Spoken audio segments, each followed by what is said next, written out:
Is there one? I don't know really. It looks like a supernatural connection because Namita's Book of Shadows was the first one, which was a ghostly novel. I don't know whether you read the Book of Shadows, Namita Gokhale's book. Yes, And of course, yeah. then, of course, I followed up with The Phantom's Howl, and Sean Joyce came out later last year. And we have another colleague, a former colleague also, who's done a book on haunted myths of Delhi, or haunted legends of Delhi. So I think JLF and the chaos and the calm within sort of creates a dimension for us. We are able to look at the supernatural with a certain acceptance, a warmth, so to speak. That's all I can think of, because I don't know why so many of us at Teamwork Arts have been bitten by the supernatural bug. I certainly have been inspired by it since a child. So for me, it's not the JLF connection, but it's been a much longer, a much deeper, profound connection with ghosts. And you do talk about that deep personal connection in the intro. Yeah. So tell the audience a little bit about it before we dive into slightly more detailed discussions, because I felt the introduction was just absolutely brilliant, very personal, very heartfelt. Thank you. Thank you for being here, and thank you for doing this session. And I know we've wrapped up the earlier session a little too quickly. My apologies. But I do have a flight to Delhi tonight, and I'm hoping to still catch it. Fingers crossed and supernatural beings willing. But this is, to go back to the story of the booth, this is because I have always been fascinated by them. As a child, growing up in a Bengali household, as you would understand, and everybody here, Bhuter Golpo was a very important part of our growing up, the years of our growing up, the nostalgia of our childhood, and what it meant to be listening to my grandmother, who was a raconteur, who would tell us these stories, and it opened up another world. Because, I was listening to Amitav Ghosh, and he did say something which was interesting, and he said, what you cannot see, the realities you cannot see, if you don't accept that, then what you live with is very depleted. So if there is no bhoot, if there is no ghost, there's no ghoul, there is no supernatural in our imagination, then imagine how depleted and how essentially tiny our worlds are. So I have been, as a child, inspired by them, because I used to visit, I grew up in Delhi, but I used to visit my home in Calcutta all through, and my cousin is sitting here. We grew up together on tales of my grandmothers, like another Thakurmar Juli, my Didar Juli would always have a Bhuter Golpo, and it wouldn't end that day. We would go on to the next day. And it was like OTT. You'd wait for it. So every day, and the most important story was her own. I mean, as I was telling you, she believed in them, and she took them as a casual part of her existence. The booths existed in her growing up years in Borishal, and they were there. The Brahmodoitos were there, the Kondokatas, the Mecho Bhut, the Pecho Bhut, everybody was there in the pantheon of booths, in the Bengali pantheon. So what is it, do you think, about Bengal that inspires so many stories of ghosts and ghouls? Is there, and this is a wild hypothesis of mine, is there a connection between the colonial past of Bengal and Yes. the story of ghosts? So many of them seem to be happening in dak bungalows and... Yes, of course. Yep, go on. So, yes, of course. I mean, I think if you look at our sort of oral myth and our lore and our literature, our literary tropes, if you begin with Thakurmar Juli, this is supposedly for children. This is fascination for children. And I'll just read out one passage from Thakurmar Juli, which was from Nalkamal Nilkamal. Rakhoshi Ranir mone kal, Rakhoshi Ranir jibhe lal, Rakhoshi ki taha dekhite pare, কবে সতীনের ছেলের কচি কচি হাড় মাংসে ঝোল অম্বল বাঁধিয়া খাইবে তা পেটের দুষ্টু ছেলে সতীন পুতের স্বাদ ছাড়ে না রাগে রাক্ষসীর দাঁতে করকর পাঁচ পরাণ সরসর.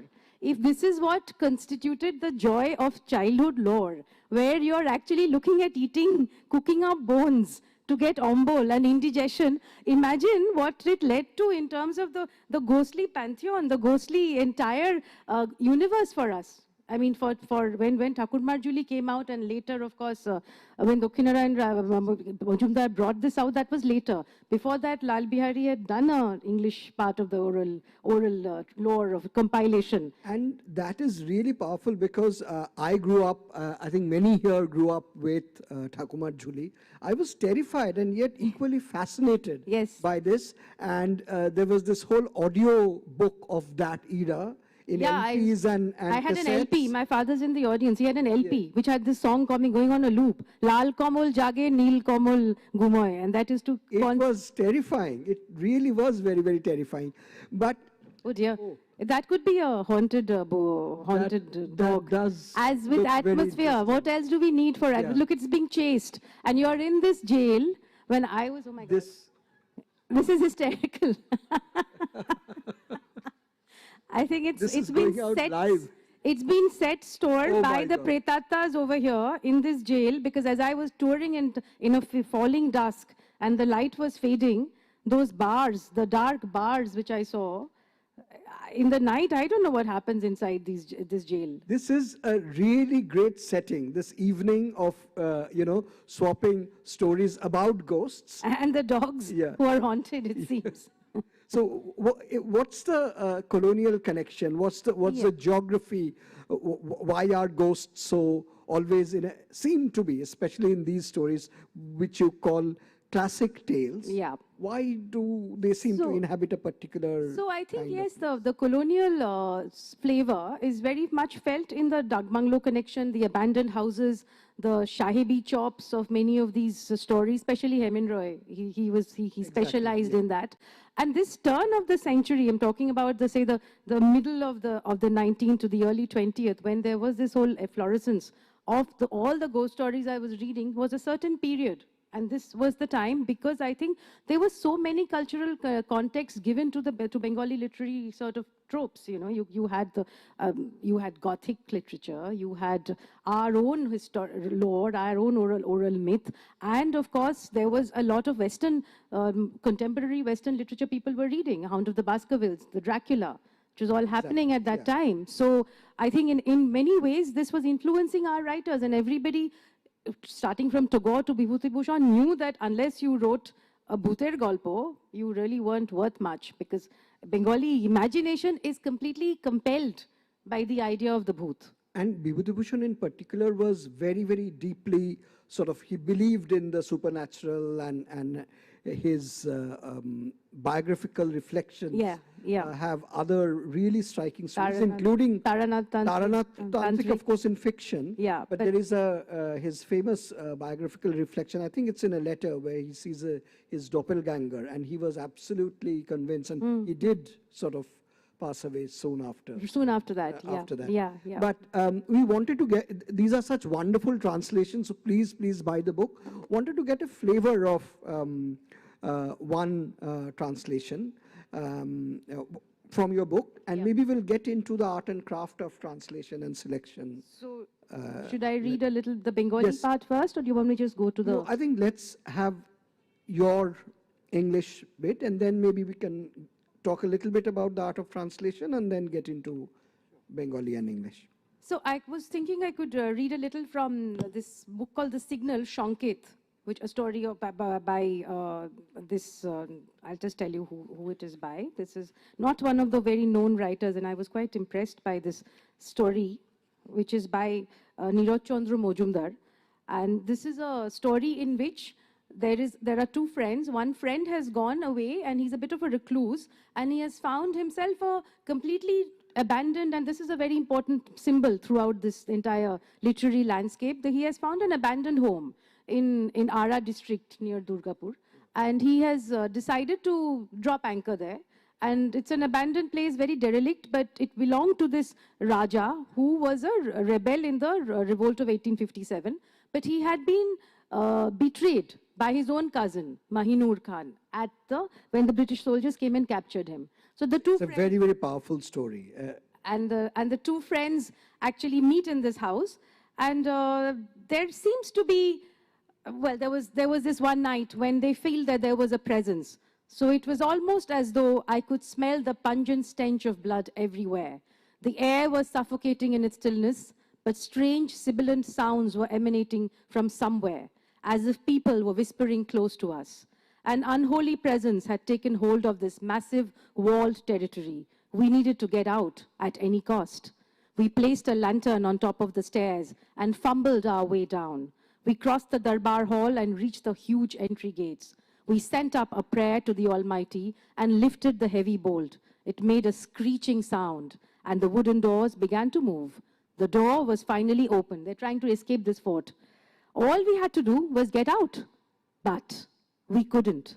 We couldn't leave just because we wanted to. The wall of darkness that enclosed us, it was truly impenetrable. The minute we tried advancing one small step, it felt like we were colliding against a thick wall, as though an unseen mountain was blocking our path. Boshanto whispered beside me, "See, there is no way out." Should I read more or should... No, I think I wanted to also talk a little, let's sort of spread it out as much as possible. If you wanted to read another kind of... I could read from the Khudito Pashan, which is the famished stone is what I've called. Yes, let's have a reading from Khudito Pashan. And I wanted to discuss the beginning of Khudito Pashan with you and maybe get into the craft of translation. Sure, sure. But this, I'm just doing a little bit over here. It was the slow beginning of summer. The market was at a low ebb, and I barely had any work to do. I was relaxing on an armchair on the lower steps of the riverbank a little before sunset. The Susta had turned into a thin ribbon. Directly opposite me, a vast expanse of the sandbank glimmered colorfully in the light of the afternoon sun. And on my side, next to the steps, small pebbles in the shallow waters shone iridescently. That day, there was no breeze. The sky was dense and weighty, with the scent of basil, fennel, and mint trees that grew in the forests dotting the nearby hills. Soon the sun behind the mountain peaks and the shadow of a stage curtain fell on the theater of the day. Because of the thick mountain cover, the chiaroscuro of dusk, that glorious drama of twilight, never stayed for long here. I was planning to go to set up soon to take in the serene evening with a quick tour on horseback when I heard sounds of footsteps on the stairs that led to the river. But when I turned around, I saw no one. I'll leave that for, I think, this climax. So hopefully that'll entice people to read more. Because each one of these stories, I find, when you do a short story, and you were talking about translations, I find when you're writing a bhuter galpo or about the supernatural or spectral, it works very well in the short story mode because you sort of build up, and it's a slow burn. You build to a climax, you hold it there, and you've already got the tropes. You've got the abandoned house, you've got the stormy night, or a still night without a breeze, or a night of turbulence and turmoil. And you've built a climax, and then the violence or the fear that stealthily creeps up, and then it sort of starts to abate. And that's the way I thought the short story works best. There is that structure. But tell us a little bit about how you selected this particular collection for translation. And there are only two authors who repeat, I mean, Bibhuti and Rabindranath. Hemin Roy also. Oh, Hemin Roy also, yeah. So, so tell us about the process of selection. So, when I was researching, actually, these are also stories I grew up with. For instance, Bhuter Raja, the King of Ghosts, was a story which had that Santhal song, Loguburu Dhirkosinin Ghantabari Makobar. It was a childhood favorite because I had a family friend who would sing it when he would read it out to us. So I had a friend in school who was called Luguburu. Loguburu, wow. That's interesting. He actually was called Loguburu. So, yes, so I think when I was researching, some of the childhood favorites remained. And also, I also found that these stories need to speak to a modern readership. So, a lot of the stories, when you are reading ghost stories, some of them are very dense, some of them are very rooted in the period. But you need to take them out of the period because it has to be a universal. The fear is visceral. It has to appeal. So when I was curating, I had to look at that as well. And of course, the elephant in the room, of course, as I must say, is also copyright. So a lot of contemporary writers you might want to do, there is always a copyright tangle. But that's just confidential information, not to be taken out of these haunted ramparts. And just tell us a little bit about classic tales. I mean, why would you call some tales classic and I think maybe Tagore, for instance, Kuditopashan is classic for me. Konkal, for instance, the skeleton, was also a lesser-known Bhuter Golpo. But as I was researching, these are stories that has comprised the Bengali sort of classic Bengali imagination for long, for now, for very many years. So they do constitute, to me, Bibhuti Bhushan is classic. But on the other hand, say a Amarendra Munshi was not considered in the classic pantheon. But I found that these lesser-known writers had such vivid imagery, such descriptive detail. You were actually half the battle won, because when you're reading about this water spinach forest marsh, and you've done you read 2 pages in, you were gripped. You couldn't put it down. Yeah, another very, very gripping story. Yeah. Tell us a little bit about the art and craft of translation, the challenges of translating. See, someone like Tagore, who has been translated by so many people, including himself. Yes, of course, of course. So, did he pose a particular challenge? Yes, of course, because what I did find, because I did 11 writers, and each one had a different voice. Even when Tagore did 2 separate stories, the voice changes. Vibhuti Bhushan has a very sort of intangible, everyday quality to his writing. You're talking about an everyday happening, but the haunting happens within those parameters, within the scenes of the day, so to speak. So it is difficult to keep changing the voice as I was going through the stories. But yes, when a story speaks to you, you have to meander carefully through with the contours of the language which has been laid out to you. The dialect has to be preserved, the cultural context has to be preserved, the subtext and the meaning between the lines have to be preserved. But yet you are challenged because you're writing now for a modern readership. A lot of it is not politically correct anymore. For Vibhuti Bhushan's Poetrik Bhite, when there is that ghost of Lokhi, he's talking to her, and there is a whole idea, there's a whole patriarchal concept that what does she do, and is she good looking, is she going to be married soon? But she's anyway, I won't give this a spoiler alert. But there is that part which you're straddling. But I think if the story appeals to you and you have mastery of both tongues, if you know this language that you're going to, and you know the language that you're translating from, and you understand the cultural context of both, and then you can. It's a craft which I think comes very much from within, and I think translators need their place in the sun more and more. Absolutely. And Daisy Rockwell couldn't join us because she missed a flight, and we certainly don't want you to miss a flight. This seems to be a little I think bit this of a is part of the spooky charm. Charm, but so translation is a binding factor for both of you. And Daisy's novel, and you mentioned lightly in passing that short story is a form that lends itself to ghost stories, and I think also classic detective stories. Yes, of course. They work better as short stories.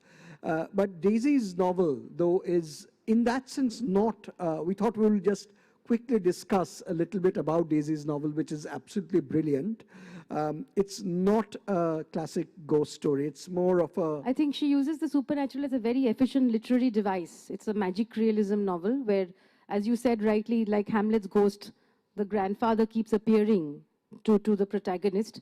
And this is a benign ghost rather than... yeah, more or less, but lots of secrets are being told.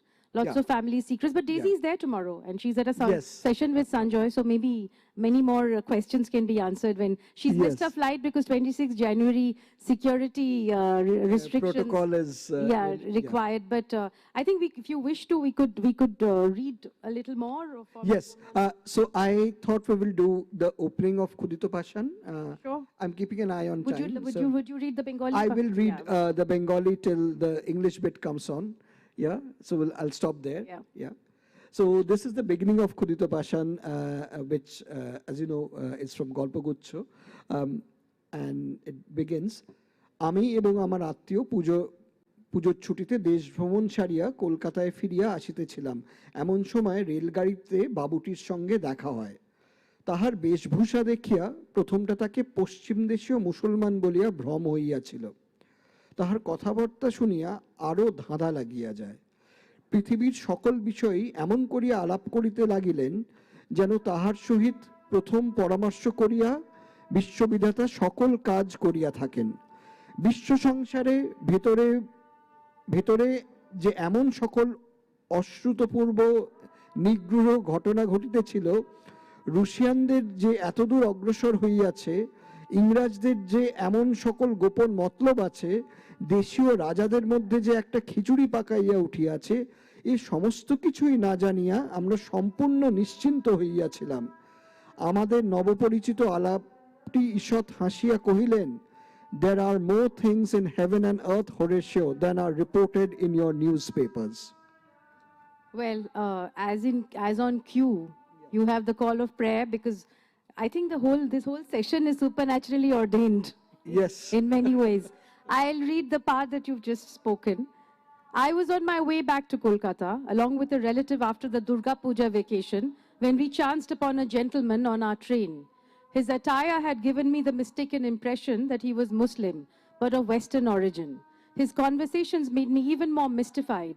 He spoke to everyone around as if he was an expert on every subject, and God himself had consulted him before deciding our collective fate. I love this humor. There's every story that I have translated has a sense of incipient humor. And I think in Bengal, the ghost and the fun come together. That is what is so interesting. Even in Konkal, there is a lot Konkal of that. is a lot of humor. Yeah. Wry humor. Yeah, and banter. Yeah. Apparently, the world was being covertly overtaken by mysterious and unintelligible events. The Russians were advancing. The British were on several secret missions. The Indian princely states were in the midst of a messy turmoil, and we were all blissfully ignorant of such tumultuous happenings unfolding around us. Our new acquaintance gave us a thin, beatific smile before launching into the sonorous Shakespearean quote, which you, in any case, said in English, so I don't need to. Right. There is, you mentioned there's an element of, political correctness that we have to be conscious of. There is, again, a lot of caste hierarchy that's, if not explicit, implicit in many of these stories in your collection. And again, it relates to the alienation and, the two levels of normal and supernatural. Yeah.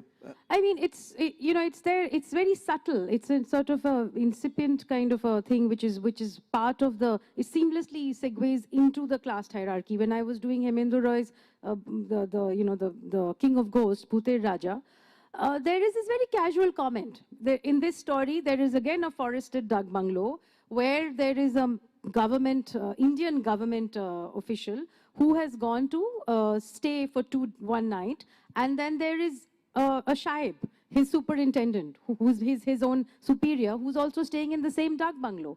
But when there is apparently it's a haunted Dak bungalow, so the Bhuter Raja, who's the protector of that tribe, comes there every night. So they say in that Shantal Pargona, the saying goes. But when they are talking, he says jokingly to the Shaib that the three of us will have a wonderful time tonight. But the Shaib says, "Who's three? My orderly. He doesn't count." This is a very loaded statement. He doesn't count. I couldn't take that away because it would take the flavor out of the story. But I did feel the sting in that, and that continues throughout. If you look, even in the first class booth, which is about this, I could just read a little bit from. Yeah. And then I think we can. I don't know whether we can take questions. Absolutely. So be ready with your questions as Arundhati looks for hunts for another haunted passage. This is by Pramotha Chaudhary. It's actually a hysterically funny story in that way, but it's also, each one of these are a double-edged sword. There is the bhoot and there is the mystery part, whether it's the bhoot or not, for like the Saint's shadow, Pora Chaya. And this one I'll just read, where there is this uncle, and everybody has this uncle in Bengal, whose origins are a bit mysterious. You don't know where he's from, where he has a home, but he turns up. I mean, we all had these kind of uncles. They turn up every few months and come and stay with you. Like Roald Dahl's uncle. Uncle, yeah. So they'd come and stay, and you don't know where they go, but they always find a way. They're reasonably well-to-do, but they're very mysterious.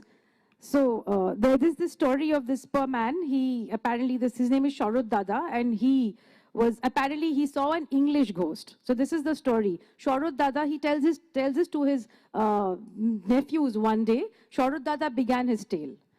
Once I was on my way from Kolkata to Kashi. When I reached Howrah station, my train was almost about to leave. So I rushed into a first-class compartment thinking that when the next station came, I would get off and align a third-class bogie. As soon as I got on, a Shahib emerged from the bathroom. He looked imposing and formidable. He was about 6 feet tall. His face appeared flushed. His eyes were as sharp as bullets. He stank of liquor, and that too foreign. As soon as he entered the compartment, I pleaded in my broken Hindi, "Huzoor, please can I fit myself underneath your bunk? I will get off at the next station." He shouted in equally pidgin Hindi, "No, that is not possible. Your clothes are awfully dirty, and there is a horrid stench coming from you. You go to the Ghusl Khana, take your clothes off, have a bath, and remain inside. You can come out only after I have left. Do you know who I am? The Bara Sahib of the railways." So it's funny and sad at the same time, because this poor man is later beaten black and blue by the police for having encroached upon a compartment, which, by the way, the Sahib himself was not for real. He was a ghost. Yeah, he was a booth. exactly. So there was actually no one, but he was still beaten up because he was a commoner. Yeah. So the class hierarchies remained, and you, when you translate from that period, you maneuver and you meander and you find your way. And there is that colonial kind of Absolutely. framing. Absolutely, in many it hangs. of these, It hangs over. Even in Khudito Bhasha in the beginning, you can sort of sense a little bit of that. So we are looking for questions from the audience. Right. Yeah, there's, can't see very well. Yeah, the lights are. Hi, thanks for an engaging session and for taking us back to our childhood with Thakumat Jhuli, which chilled us to the bone, literally, used to. When you revisit Thakumat Jhuli as an adult, do the ghosts move into the recesses of our mind, into become our follies, our vices? Like Chibiye Khabo, Kochi Haddi, could that be anger? Could that be envy? I think this is all our repressed, even then probably humanity hasn't changed. These are probably all our repressed anger and our repressed resentment to many people, where we do want to chibek. I know I want to eat many people alive, but yeah. Any other questions? Oh, yeah, there's one over there.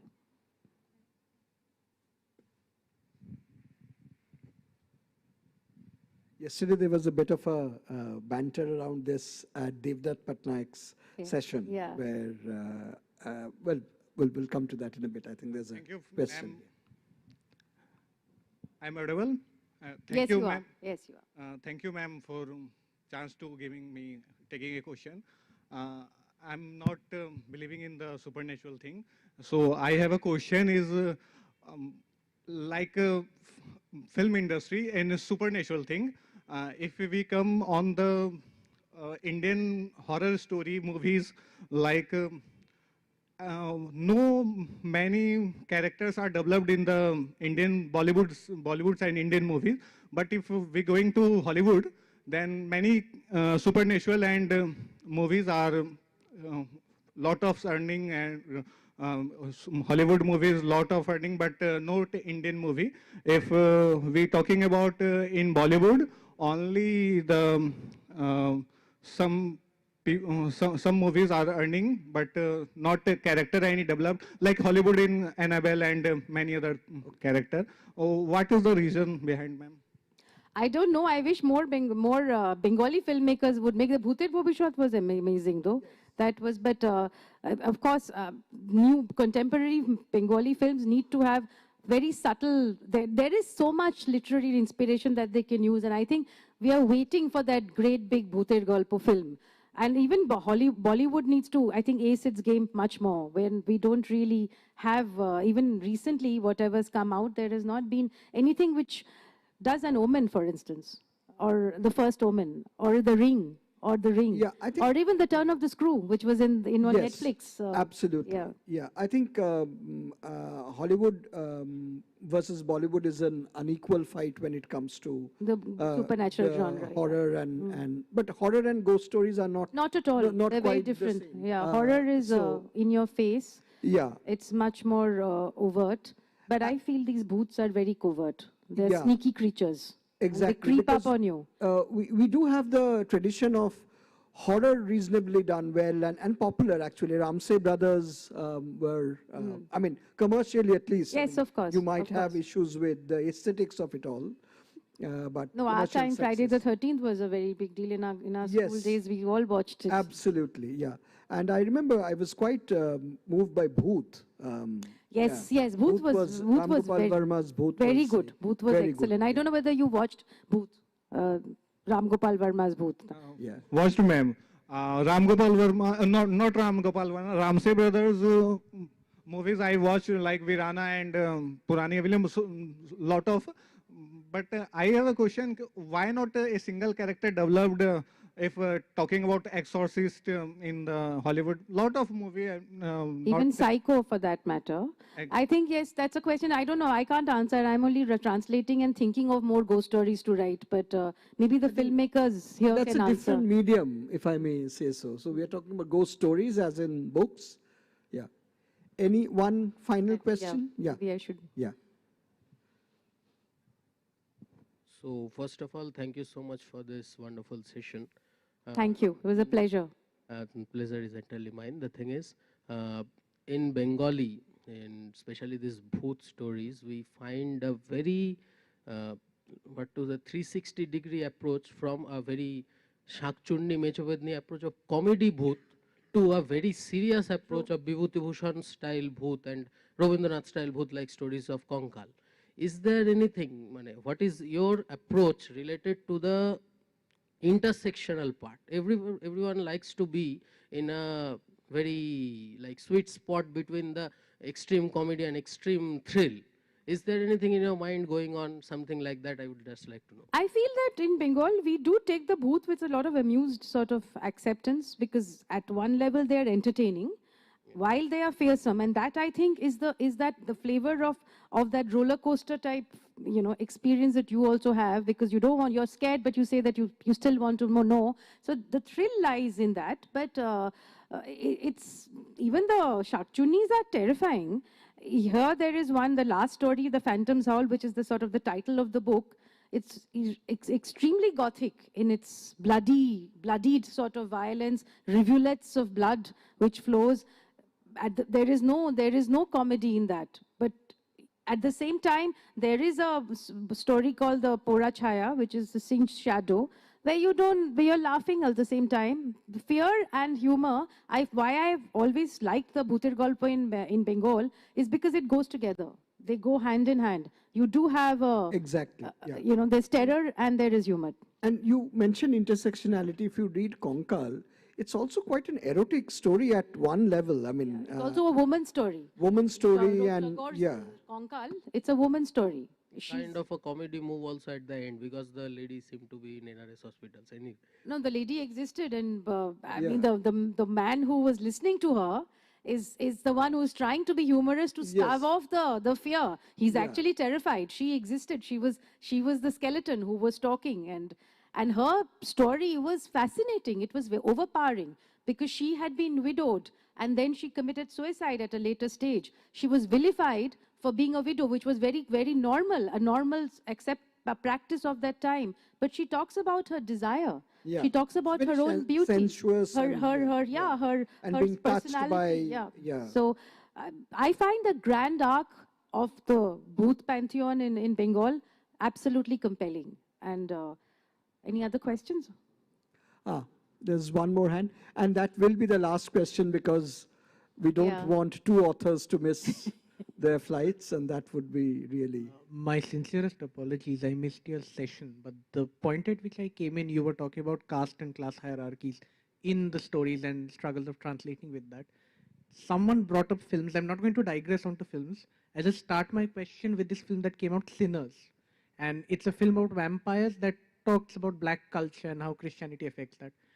Do we see themes of resistance like that in Indian horror films from maybe marginalized sections or Bengali horror films or stories? I mean, if we take Shakchunis, the stories of Shakchunis are often that of a femme fatale character who take revenge. I mean, Konkal, the whole story of that, or the basis for that story is that revenge. So we do Do we find narratives of resistance or revenge from marginalized groups in those stories? I think women have been given a certain powerful agency as Petnis and Shakchunis, which they couldn't do in real life. They're shapeshifters. They can conjure up what they want at will. And they do have, I mean, for instance, the Bonkolmir Bile, which is the water spinach forest marsh, there is a young girl of 15. She rows her boat and she likes to row her boat. That is her vocation. But while she lived, she couldn't row her boat because her parents said, this is not what a girl of 15 should be doing. You should be cooking. You should be getting ready to be married. But she actually goes into the marsh. She dies because of a drowning. After that, she's liberated. She's free to row her boat. I find women, I mean, unless you want to, you can add to that a little. I find women endowed with agency. Yeah, I see Salil here in the front row, and the other day you were talking about who are listening to the subalterns, right? So in the ghost stories, especially if you think of Bhuted Raja, I mean, it is in some ways the subaltern revenge and speaking, speaking and making itself heard. And so there is a lot of that in ghost stories. I'm not familiar with the ghost stories of all other literatures in India, but certainly in Bengal, it's pretty powerful. Yeah, I'm working on a pan-Indian Lovely. So on that's that a brilliant note to finish, and we really look forward to that. Thank you for having me. It was a brilliant audience. I loved reading out the stories and being here on a very, very darkening, spooky evening with the jail and the ramparts around us. So when you walk back, be careful. If there is a skondokata around, I'm not responsible. I'm running to catch my flight. Thank you.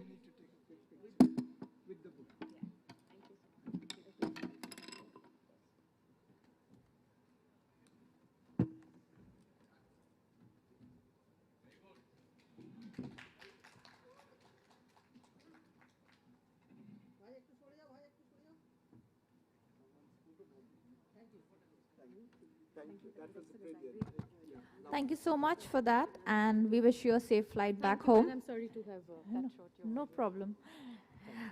We've reached the last session of the day at Kalam Hub.